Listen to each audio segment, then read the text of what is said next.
Hello, welcome to Tweet the Leader in You, where we celebrate realistic leadership theories. My name is Templeton Sword, and I'm so excited that we're taking this podcast to another level. Yes, I said it, another level, where we're adding guest co-hosts who will be strategic, who will be amazing, who will share comedian laughter, and all that sort. Today's guest co-host for the next 4 episodes is the amazing Scott Churchill. Yes, I said it, the amazing, the strategic, the most amazing guy I've seen on the planet. And I've seen him laughing. I'm so serious about every word I'm saying right now. So Scott, thank you so much for being the right-hand man guy to be the guest co-host for the next 4 episodes. I'm pretty excited to share with you on this platform. So it's amazing to introduce this another strategic, amazing guy. His name is Duffy. He is a music artist. He is a financial literacy person. There's so much that I can say about this guy, but let's just go on to the conversation to actually learn more. So welcome, Scott and Duffy. Thank you so much for coming on the show. So Duffy, my first question, who is Duffy and what is one of the amazing things that you're doing in the community? Right on, and appreciate just having me here, man. This is probably my first interview in like a while, and actually even in video format, so this is dope, right? But who Duffy is? So for people that don't know, I'm a musician, artist as well, whatever way you want to play it, and also investor in multiple markets, whether it be forex trading, crypto, stocks. And I kind of just been doing that for the last year or so. So most people know me from music, right? Like I kind of started doing music in 2015, and that's when it really took off. I started poetry a little whiles back, and then I was like, this is neat, but what will it sound like on a beat, right? And I got 2 brothers and the studio actually in my house. So I was like, let me just give it a shot. And I liked it, so then I started making music. Now, I haven't been as active as I wanted to be, but what I have been focusing on is just focusing on my finances, because I understand as I'm young, I have a lot of time to prepare for my future and as well prepare my peers and other people that are interested. So what I started doing last year is trading forex. I joined a group, learned how to trade and everything. That was great. I left the group once I felt I was ready to take the markets on my own. And since then, I've just been trading, planning to trade for a prop firm where I can manage funds for them, but also just showing people how to invest into like certain things, whether it's short term or long term. I've helped out my brother, I helped out my girlfriend, friends, and anyone that DMs me on Instagram, because I'm just so hungry for the knowledge, and I'm so hungry for teaching people. And what I like about the teaching aspect is that it makes me have a better understanding of what I'm doing, right? Because I feel it's most important for you to like if you have a skill, the best way to know if you're good at it is if you can explain it to someone else and try to keep it very simple. Most people like learn differently. Like everyone learns a different way. Sometimes they need complex, sometimes they need simplicity. I try to just figure out what they need though and gear them up that way. But yeah, that's basically what I've been up to as of late. And I'm loving it though. It's blessed. Wow, that's amazing. That's awesome. That's awesome. So, Duffy, when did you wake up one day and just say, "Hey, I'm gonna dive into Well, it started finances"? actually in 2019, I believe. I was working at a warehouse job, and I just realized my long-term position shouldn't be there because, warehouse, you make good money, but it's not a passion of mine. Clearly, with the 2 things I told you, it's either music or bettering myself for the future. But I ended up taking a job doing door-to-door sales, and what I realized there is that I'm really surrounded around a lot of people that are wealthy and know how to do it in the right way. Because I mean, like there's so many different ways to get money, but seeing these people do it and actually having the proof of concept, it's like, if I can even get myself in the room with these guys, there has to be a way for me to succeed, right? So I did that, came back home, and worked another job, and that was just cool. But then once the pandemic really hit, well, prior to it hitting, actually, I told this guy that hit me up on Instagram. He was like, yo, do you want to check this out? And I was like, cool, I'll give it a shot. And I told him I'm game as soon as January starts. It wasn't even no New Year's resolution. I didn't write this down. I just told myself in my mind, this is what I'm doing. And if it doesn't work, oh, it doesn't work. I'm young, right? I was, what was I, 22 at the time. So I was like, let me just give it a shot. So I did it for about 3 months. felt a little bit weird about it, and I was like, you know why I feel weird is because I'm not giving my all. So once COVID hit, I kind of like didn't have a position at my job, so I was like, okay, well, I ain't doing nothing else. So let's give it my all, right? And it was hard at first because as soon as COVID hits, no one was expecting this. Like, I got a video game console that I was playing like every day, and I was like, okay, something ain't right here. I want to start working out. I got a lot of time on my hands. So much time in a day. I was like, let me just give it a shot. So started from there and then just kept working my way up, and I'm at the point now where I can actually educate people, and not in a legal way. Like, I can't give financial advice.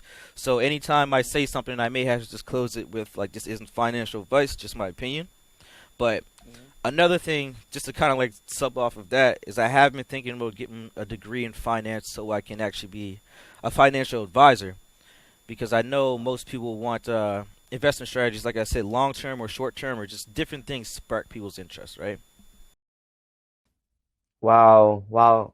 That's really amazing. And when it comes down to being open-minded, I can see everything that you're saying is being open-minded, taking risks. It's very important as leaders that we have to take risks. We have to go on and actually jump over the hurdles, because there will be hurdles of life that we have to climb. And talking about hurdles, what are some hurdles that you have to overcome, both in the music industry, and did you give up at some point, or did you had a thought about giving up? Oh, and how did you stay motivated? multiple times. I mean, I'm human, right? Like, I'm sure we all have that. Like, maybe even like you with some things you do in your life, you might feel like you're not doing the best. But the best way I find myself to get over those situations is just remembering why you started or what the end goal is. Because, man, like, life is, I tell people all the time, like, whenever I talk about just life things, we can have 20 positive things going on, right? It only takes one negative thing to ruin a day or a whole vibe, and then you don't even want to do anything, right? And I'm human, I do that, but I always tell myself, I just sit back and I just breathe, really think about it, like, for one, what could be worse right now, and two, why am I even doing this?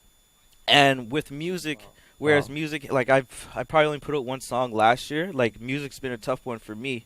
But even with the finances and just investing, like, it's been tough when something might not go your way. You might lose money instead of make money. And you're like, dang, like, am I even good at this?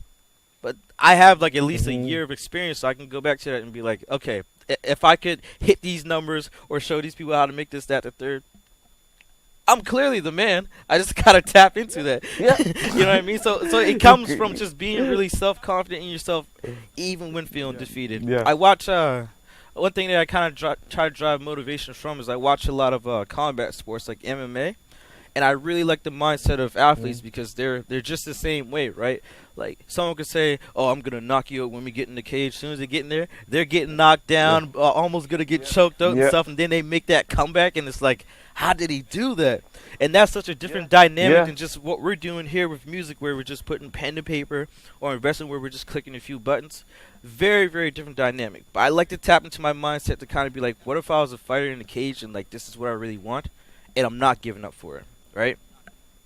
I just go from there. Wow.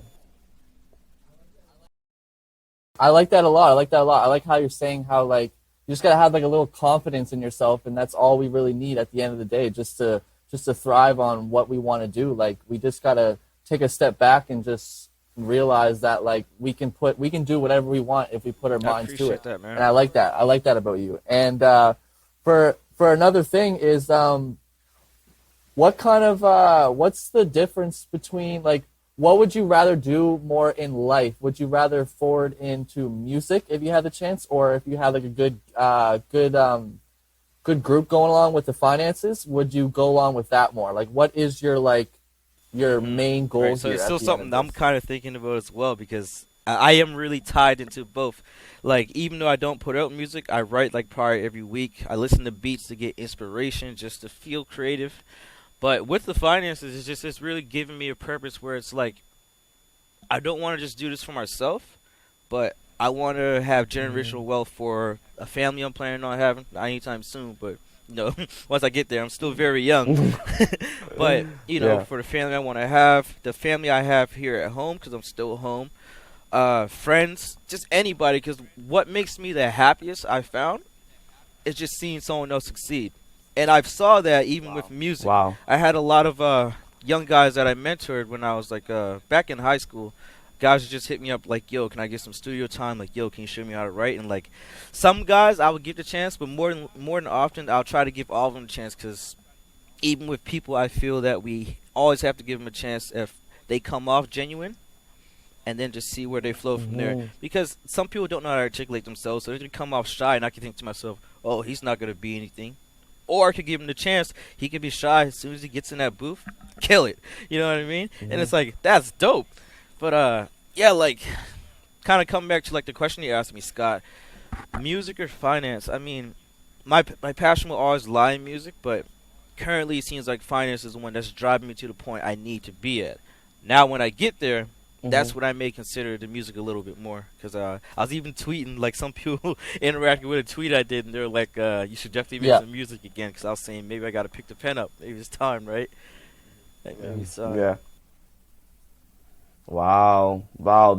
That's really amazing. Giving people the opportunity and the chance to grow and develop. And that's the same as me. I love to give people the opportunity and the space to grow, because sometimes we grew up with so much opportunities and we grew up with so much chances from our family, and then there are other persons who didn't have that opportunity and who didn't have the chance to say, "Hey, I believe in you." Just saying those words, or just hearing you out, or just listening to that person is very important. So when it comes down to actually mentoring and guiding people, how important is mentoring to you? It's very important, because I understand before I even mentor somebody, I have to be in the right mind space, right? And I also have to have an idea of what I'm going to be mentoring them on. Or it's just, they can go learn from YouTube.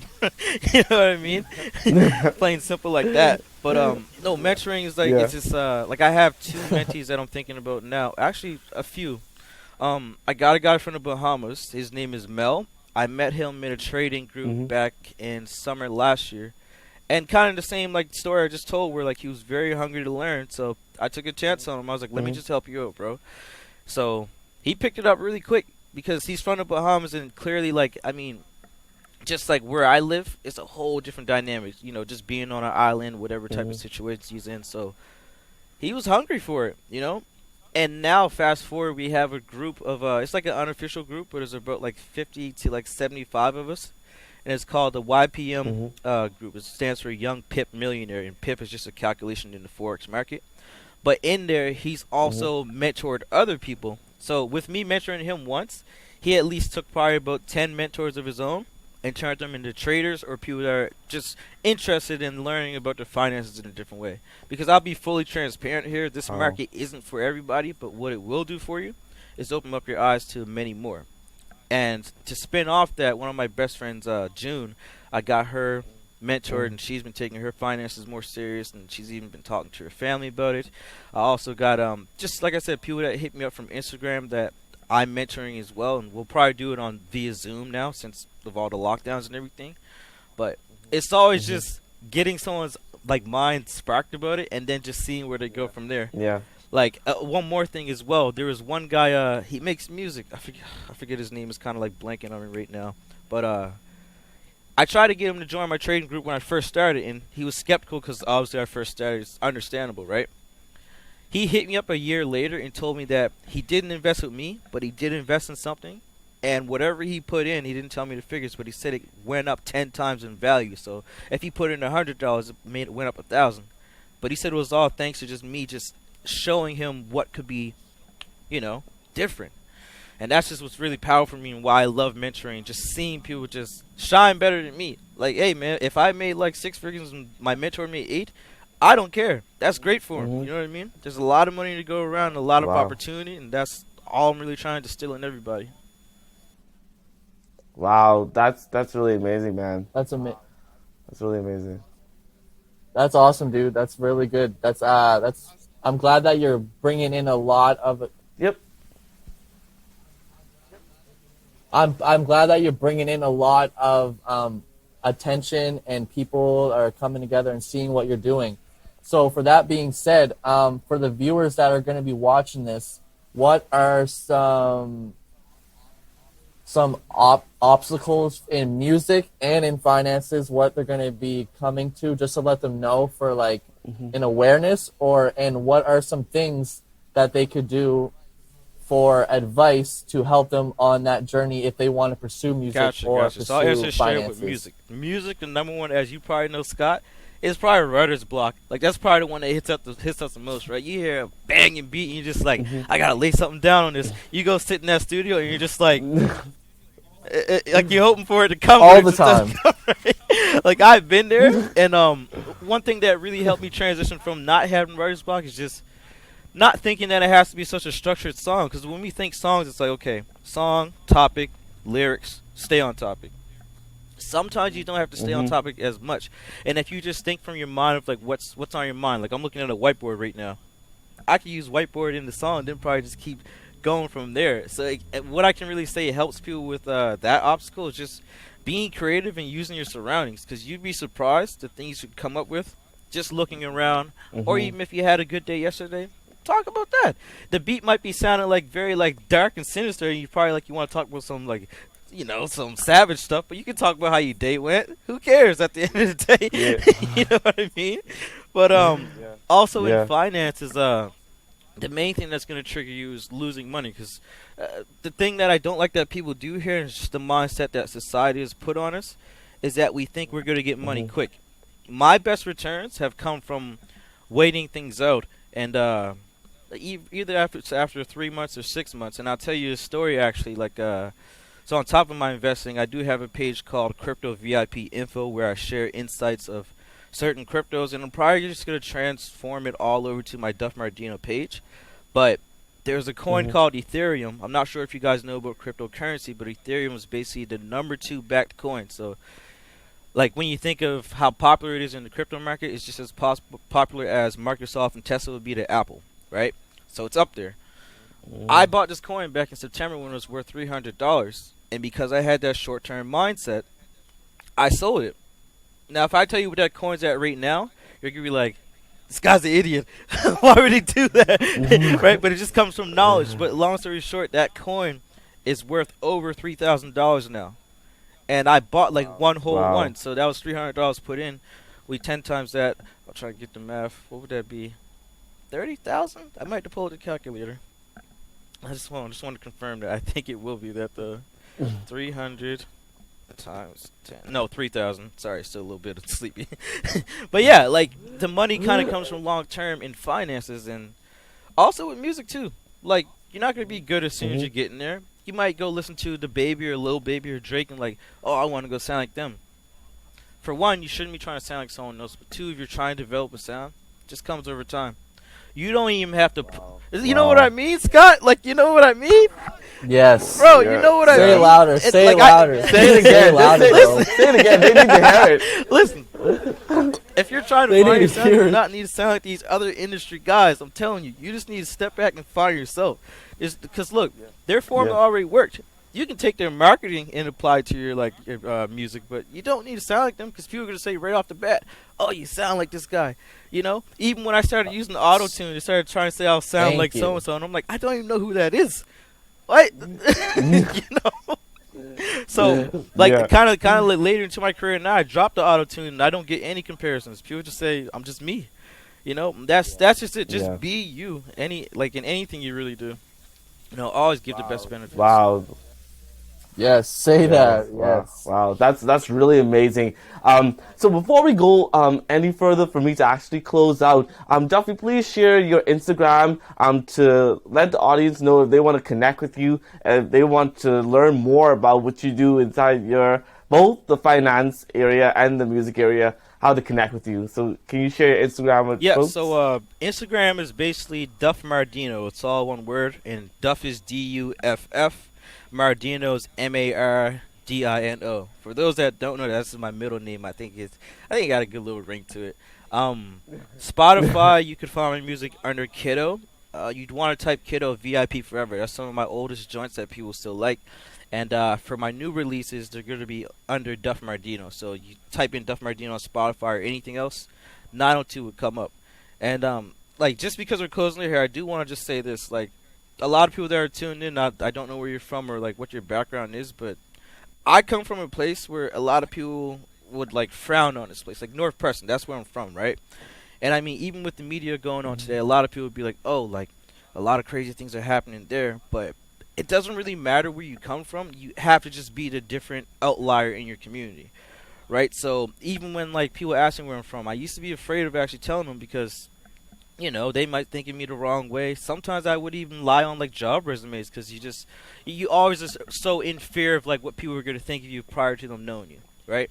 But one last piece I could really say to people is just don't worry about that. And if you know you're different, then just make the difference because they're going to be talking about all this negative stuff, like I said in the beginning, but make them talk about the positive stuff, right? Like change your mindsets on it and change. You got to start from changing your mindset first, and then that'll help to inspire different mindsets. Because I've done it, like even back in school, where like I had friends that were like their parents told them stories like, "Oh, that's a dangerous place, whoop de woo." They come up and it's one of the friendliest places. People are waving to you on your way up.